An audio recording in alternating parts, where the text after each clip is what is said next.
कुंभ का मेला हर 12 साल में लगता है, लेकिन हिंदुस्तान में इक्विटी मार्केट में रिटेल और रिटेल से जुड़े सारे बिजनेसेस करने वाले मार्केट के जितने पार्टिसिपेंट्स हैं, उनका मेला हर 12 महीने में एक बार लगता है।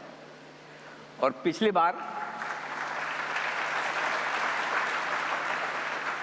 पिछली बार इस कुंभ के मेले में मैंने डुबकी लगाई थी, और तब से मैंने ये डिसाइड किया कि हर साल मैं यहाँ पर आकर आप सब लोगों के बीच में एक वो फील लूँगा जो मुझे ये बताने की कोशिश करती कि हिंदुस्तान के मार्केट में आगे क्या होने वाला है। क्योंकि आज आप सब लोग जो हिंदुस्तान के कोने कोने से यहाँ पर आए हैं, हिंदुस्तान के मार्केट को, हिंदुस्तान के हर एक इन्वेस्टर को रिप्रेजेंट करते हैं, और जो चेहरे पे आपके मैं मुस्कुराहट देख रहा हूँ उससे मैं समझ सकता हूँ कि आप कितने खुश हैं। हाउस द जोश? ये हुई ना बात। ओके, अच्छा, दो खास मेहमान मेरे साथ में हैं। रामदेव सर हैं। जब भी जिंदगी में मुझे ऐसा लगता है कि भाई मार्केट घट जाएगा, खराब हो जाएगा, नीचे चला जाएगा, मेरे दर्शक, हमारे इन्वेस्टर्स बड़ी चिंता कर रहे हैं, थोड़ा मतलब है ना वो टॉनिक चाहिए, बूस्टर चाहिए जो कॉन्फिडेंस देगा। अनिल डरमत, अरे ये तो सही टाइम है लेने का। तब मैं रामदेव सर से मिलता हूँ, फ़ोन करता हूँ। और दूसरे समीर सर हैं।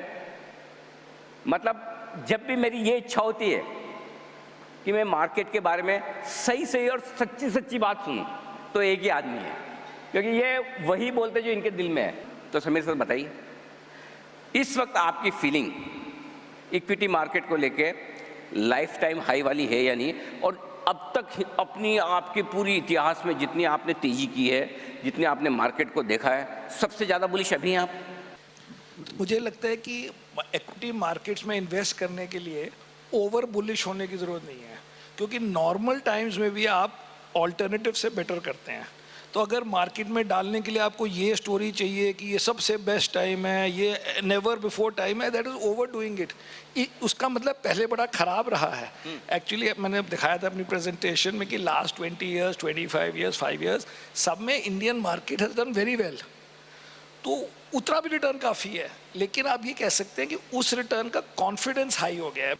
वी डोंट नीड टू से कि इससे बेटर टाइम नहीं है, वो वैसे इक्विटी अच्छी मार्केट है, अच्छा टाइम है, उससे ज़्यादा आएगा तो we will take with both hands. मेरा कहने का मतलब है लास्ट 20-25 साल के return with higher confidence we can say, but मुझे नहीं लगता कि आपको 25% पर एनम रिजल्ट मतलब मिलेंगे फॉर लॉन्गर पीरियड। वो मिलेंगे 15-20% के रेंज में ही, जो पहले भी मिलते हैं। फर्क इतना है कि पहले फील कम करते थे, अब कॉन्फिडेंस थोड़ा ज़्यादा है। सर, आपका भी कॉन्फिडेंस लाइफ हाई पर है? हमारा तो 37 ईयर से लाइफ टाइम हाई चल रहा है confidence.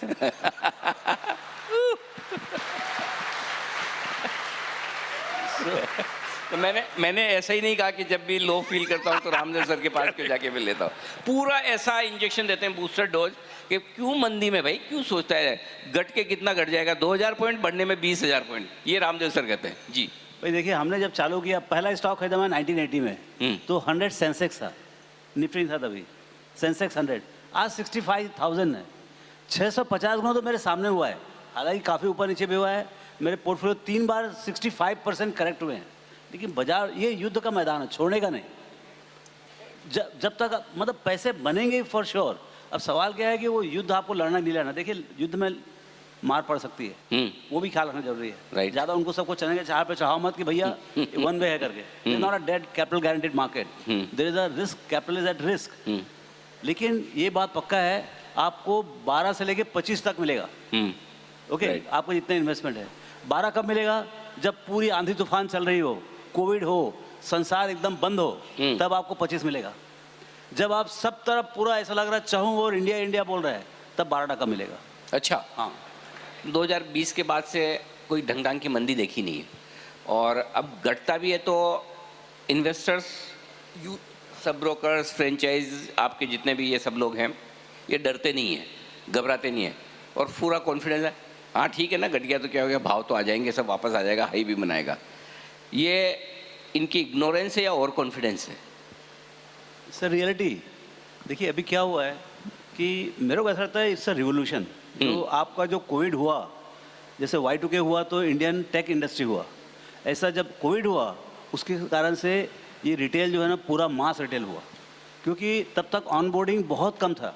Thanks to KYC, strict KYC बहुत कम ये था, और डिजिटल इंफ्रास्ट्रक्चर नहीं था। अभी क्या हुआ, डिजिटल इंफ्रास्ट्रक्चर था और आपको ऑनबोर्डिंग अलाउ कर दिया। First month January 2020 when they allowed digital onboarding, 4 million customers came on 30 million, 4 million customers। अभी आपको देखिए 3 साल में हो गए 122, 123 मिलियन कस्टमर हो गए। Every month we are getting 2 million more customers. तो जो मार्केट का हॉरिजॉन्टल एक्सपेंशन है और जो actually that is a real equity revolution, so ये जो चालू है, और उस बीच में क्या हुआ, गोरे जो है थोड़े ठंडे पड़ गए। तो उस समय जो मतलब उनका सेल हुआ 30-40 बिलियन डॉलर्स, वो सब का सब पूरा एब्जॉर्ब हो गया। आप कोई भी कंपनी जाइए, जैसे मेरे यहाँ 5 में से मोतीलाल ओसवाल के 5-6% या 10% कोई इंस्टीट्यूशन ने बेच दिया, तो मेरे पास 30,000 शेयर होल्डर थे, अब बढ़ के 1 लाख हो गए। पूरा का पूरा डिस्ट्रीब्यूट हो गया।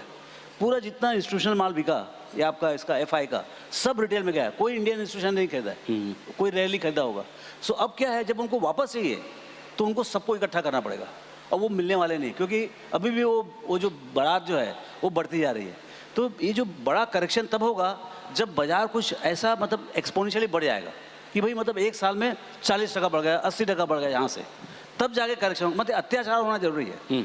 जब ऊपर साइड अत्याचार होगा तब नीचे साइड अत्याचार होगा। अभी नहीं हुआ है, ऐसा मुझे लगता है। तो यूफोरिया बना नहीं है नहीं, अभी यूफोरिया का तो जीरो जी, जीरो। अगर आप जीरो है, जीरो है, क्योंकि अगर आप 1.5 साल का रिटर्न देखें, डॉलर में जीरो रिटर्न है। Last year market nearly flat थी और 10% करेंसी में गए, और अब मार्केट 10% अप है और करेंसी फ्लैट है। सो 18 months return in dollar terms is zero. अगर इस साल का देखें, अगर निफ्टी को देखें, सो निफ्टी 7 मंथ्स में अप है करीब 9-10%। तो उसको आप एनुअलाइज कर दो तो 15-16% जो भी अप है, उतना तो नॉर्मल एवरेज रिटर्न है हमारी मार्केट का रुपीज़ में।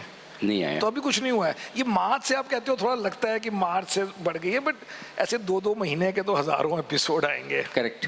और इसीलिए मैं बोलता हूँ कि जो आपने कहा ना कि ये एक रिवॉल्यूशन है, क्रांति है जो रिटेल इन्वेस्टर्स की तरफ से आई है। तो मैं कई बार टीवी पे भी बोलता हूँ, और इसलिए मैं बोलता हूँ कि अब है ना, अगर आप लोगों को कोई रिटेल बोले ना, तो मतलब ऑब्जेक्शन ही ले लो। आप किसी भी लिहाज से रिटेल रहे नहीं। आप लोगों में इतनी ताकत हो चुकी है कि आप किसी FIs का मुकाबला कर सकते हैं, और अगर कोई लोकल फंड्स मार्केट में लड़ रहे हैं FI से, तो आपके दम पर लड़ रहे हैं। इसलिए आपका नाम, और इसीलिए आपका नाम न रिटेल है, न स्मॉल इन्वेस्टर है, न रॉबिनहुड है, न अभिमन्यु है। आप हिंदुस्तान की तीसरी महाशक्ति हैं। आप ही मार्केट हैं, यही मार्केट, आप ही मार्केट है। और इसीलिए हम FI से DI बनने की कोशिश कर रहे हैं। तो सर, आपने कहा कि 37 साल से आप बुलिश हैं, ठीक है। आपने 37 साल पहले एक टिकट खरीदी थी पिक्चर की, मूवी की, राइट। आप थिएटर में घुस गए, मूवी देख रहे हैं। अभी ये मूवी कहाँ तक पहुँची है? ये मतलब इंटरवल के आसपास है, इंटरवल पार हो गई है, क्लाइमैक्स के नज़दीक है, किस लेवल तक? 3 घंटे की जो पिक्चर है जो आपको अपनी लाइफ टाइम में देखनी है, उसमें कहाँ पहुँचे हैं आप? पिक्चर बस शुरुआत हुई है अभी नाम ही आ रहे हैं, क्रेडिट्स सिर्फ अभी तक। सब जितने प्रेजेंट करते हैं सब हम लोग, सब समीर से तो हमने सीखा बहुत कुछ, लेकिन हम लोग सब trailer, we are all part of the trailer. क्या बात है, seriously I am telling you. क्योंकि देखिए हर आदमी का लाइफ टाइम लिमिटेड होता है, लेकिन ये जो रियल अमृतकाल है, और अमृतकाल इसके लिए है, पॉलिटिकल टर्म नहीं, अमृतकाल इसके लिए है क्योंकि ये जो रिटेल रिवोल्यूशन हो रहा है। देखिए एंटरप्रेन्योरशिप कब होता है? जब आपके पास कैपिटल हो। बाकी आइडियाज तो सबके पास होते हैं, हम ही सब इंटरप्रेन्योर हैं, सब इंटरप्रेन्योर भाई लोग यहाँ पर। अब उसमें होता कब है? जब आपका पास कैपिटल हो, आपके पास इक्विटी हो और डेट हो, राइट। आज के दिन में because of this 250 million, 120 million और जो 250 मिलियन हो जाएगा, there is no dearth of equity. First time है मेरे 40 साल की हिस्ट्री में कि आप, हम सब चार्टर्ड अकाउंट, हम दोनों चार्टर्ड अकाउंट हैं, आप ये समझो कि बिना इक्विटी के कुछ नहीं होता है। करेक्ट। तो ये प्रॉब्लम क्यों हुआ 2010-2020 के बीच में? सब जितने प्रोजेक्ट्स है बड़े, उसमें इक्विटी था ही नहीं, सब घुमाया हुआ इक्विटी था या हाईली लिवरेज था। अब जो है ना ट्रू इक्विटी आ रहा है। अब पूरा कॉर्पोरेट वर्ल्ड इज डिलीवरेज, उनके पास एक्सेस इक्विटी है और डिलीवरेज कर रहे हैं। अब देखो हर क्वार्टरली देखो हम और इतना नीचे आ रहे हैं, हम और L&T जैसा कंपनी बोलता है कि हम बाईबैक करेंगे, इतना एक्सेस कैश होता है। Right. जीरो डेट होते आ रहा है। अब corporate world is completely access equity. Debt side देखिए आप, all the banks including the marginal PSU banks, उनकी बैलेंस शीट देखिए आप, 0.4 0.3% net NPA, true. Capital adequacy 15-16%। ऐसा तो कभी हुआ नहीं है। तो आपको डेट देने के लिए मशीन तैयार है, global debt is available, local debt is available, retail debt is available. आपको सीड लेवल पे, आपको ग्रोथ लेवल पे, आपको बड़े लार्ज प्रोजेक्ट के लेवल, हर लेवल पे आपको इक्विटी तैयार है। अब एंटरप्रेन्योर का चांस है, how he wants to play. तो यहाँ पर जो सरकार का रोल है, रेगुलेटर्स का रोल है कि how do you make the permits fast. Absolutely. कि भाई आपको बिल्डिंग बनाना है मुंबई में, तो ऐसा 6-6 महीने तक वेट करने की जरूरत ना पड़े। वहाँ पर सरकार का जो मोदी साहब का जो ईज ऑफ डूइंग बिजनेस जो है वो काम आएगा, ताकि हर एंटरप्रेन्योर को अपॉर्चुनिटी मिले और बहुत रैपिडली आगे बढ़े। सो मेरे को लगता है ये समय है, ये हो रहा है, चालू हो गया, चालू हो चुका है। जो बाजार में हो रहा है वो सब जगह हो रहा है। सो मुझे लगता है ये शुरुआत है जी। आपको 3.5-4 ट्रिलियन हुआ है, और अगला 10 साल 2030 में हम 8 ट्रिलियन रहेंगे। मैं बताता हूँ, कितना भी आप जोड़ भाग कर लो, राइट। $8 ट्रिलियन इकोनॉमी जब होगा 2030 में, तो वो कैसा होगा वो कोई नहीं बता सकता। It will be exponential. जब मैं आ रहा था तो काफ़ी लोग मुझे बाहर मिले, उन्होंने बोला कि ये अमृतकाल वाला जो टॉपिक रखा है ना, उसमें ना समीर सर से पूछ लेना कि जब 25 साल बाद निफ्टी या सेंसेक्स कहाँ होगा, वो बता देना, ताकि हमारा कॉन्फिडेंस बढ़ जाए कि हमें पैसे लगाए रखने की नहीं रखने। वो तो बड़ा सिंपल फॉर्मूला है जी, 1.14 to the power of 25 into 20,000 approximately. Formula sir इतनी मैथमेटिक्स आती तो एंकर थोड़ी बनता। मतलब वो मुझे भी नंबर नहीं पता। देखो हर कैसा बेसिकली सवाल पूछने में और जवाब देने में बड़ा फर्क है। बेसिकली जी कहने का मतलब है कि ये एक्चुअली आपने जो क्वेश्चन पूछा ना कि ये मूवी कौन किस स्टेज में, ये मूवी नहीं है, ये सीरियल है। उसमें पार्ट्स आते रहते हैं, फिर नया सीजन, फिर नया सीजन। बेसिकली मेरी तो एक लाइन है बार बार कि आपको इक्विटी से बेटर रिटर्न नहीं मिलने कहीं ओवर एनी पीरियड। सेकेंड, आप बाकी जो जैसे यूएस मार्केट को देख लो लास्ट 30 साल में, उसका भी रिटर्न रुपी टर्म में 12-13% पर एनम है। इसलिए 13-15% बनाना इंडेक्स के लिए आसान है जी। तो इंडेक्स लेवल पे आप उसको जितने मर्जी साल मल्टीप्लाई कर दो। अब मेरे को भी नहीं पता कि 25 ईयर्स में कितना वो होगा। 16 टाइम्स 3 से 3.5 lakh Nifty index as per him. 3.5 lakh की निफ्टी। अब आपने इंडेक्स देखना शुरू किया कि नहीं? क्या फायदा क्या है? अल्टीमेटली एक बात क्या है कि you have to be fully invested. कि भाई आपके पास 1 करोड़ रुपए है, आपको 50% डेट करना है फॉर वट एवर रीजन, और 50% इक्विटी करना है, फिर उसमें कंजूसाई नहीं करना। वो 50 लाख में पूरे 50 लाख आपको बाजार में रहना चाहिए। आप करो मस्ती, जो खरीदना बेचना है ये बेचो, वो खरीदो, इसका डबल टॉप होगा, इसका ट्रिपल टॉप होगा, करो जो करना है, समझे ना। But don't speculate and stay invested in the market. क्योंकि क्या है, किस दिन 5% बढ़ेगा वो आपको मालूम नहीं, और वो 5% आप नहीं रहे तो उसका फिर कोई ये नहीं है, क्या नाम है, भरपाई नहीं है। कभी भी कुछ भी कर लो, नहीं कर सकते भरपाई, और कोई तरीका नहीं है। मैं कितने पंडितों को देखा हूँ, कोई नहीं बता सकता 5% किस दिन बढ़ेगा, और बढ़ता है उस दिन जिस दिन आप लीस्ट एक्सपेक्ट करते हो। सो उसी कारण से the only way is 365 out of 365 days you have to remain invested. तो सर आपकी तो एपेटाइट बहुत कम है, मुश्किल से आप 2 चपाती खाते होंगे, राइट? हाँ, सुबह 2 चपाती, शाम को ज़्यादा दाल रोटी, और क्या है, जो कुछ है वो भी आप डोनेट कर रहे हो, राइट? तो आपको तो क्या है, ज़्यादा कुछ खास जरूरत है नहीं। अब ये बताएंगे, मतलब अगर आपका इन्वेस्टमेंट चपाती खाने की तरह है इस वक्त, तो आपने कितनी खा रखी है? मतलब जितनी आपके पेट में जगह है पूरी भर रखी है, या थोड़ी कम खाई है, या थोड़ा सा ज़्यादा, या ठूस ठूस कर यहाँ तक आया हुआ है? मैं 37 साल से पूरा ठूस ठूस के खाया हूँ, समझे ना।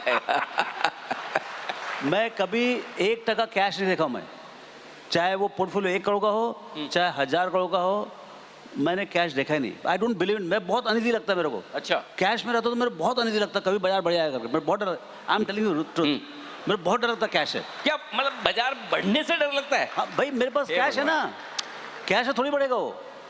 यदि मैं बैठा हूँ, मान लो सर समझो 50% कैश में हूँ मैं, या 20% कैश में हूँ, और बाजार 5% बढ़ गया, आई फील रियली स्वेटिंग, ऐसा लगता है मुझे। My God. सर आप कितने इन्वेस्टेड हैं? नहीं जी, हम तो लॉन्ग शॉर्ट फंड करते हैं, हम निफ्टी भी शॉर्ट है अभी हमारा। सो हमारा नेट है। अच्छा सर, आपके 72 साथ ऐसा होता है कि जैसे इनका 5% बढ़ गया और बड़े अनकंफर्टेबल अनिल, आपको कभी ऐसा लगता है कि आज मैं शॉर्ट नहीं हूँ बिल्कुल भी, तो मैं सो नहीं पाऊंगा? तो एक्चुअली मैंने 18 साल से कभी नहीं हुआ कि मैं शॉर्ट ना हूँ साथ में, लेकिन ये जो 5% बढ़ने वाली स्टोरी है वो कई बार 5% घटता भी हो, हम बड़े खुश होते हैं। एक्चुअली मैंने 2008 के बाद सीखा कि हर वक्त बुलिश होने का कोई खास फायदा नहीं है, बुलिश होने का फायदा है। ओके। एक्सट्रीम बुलिशनेस का फायदा नहीं है। कहने का मतलब है कि मार्केट बड़ी अच्छी है, equity markets have always done well, आपको इन्वेस्ट भी मोस्टली तो फुल्ली करना है, करेक्ट, लेकिन लास्ट के 5-10% एक्चुअली मेरे हिसाब से आपको नहीं इन्वेस्ट करने चाहिए। तो साइकोलॉजिकली आप ज़्यादा खुश रहोगे कि अगर करेक्ट हो गई तो आप कहोगे अच्छा मुझे मौका मिल गया 5% का, मैं तो इसकी वेट कर रहा था।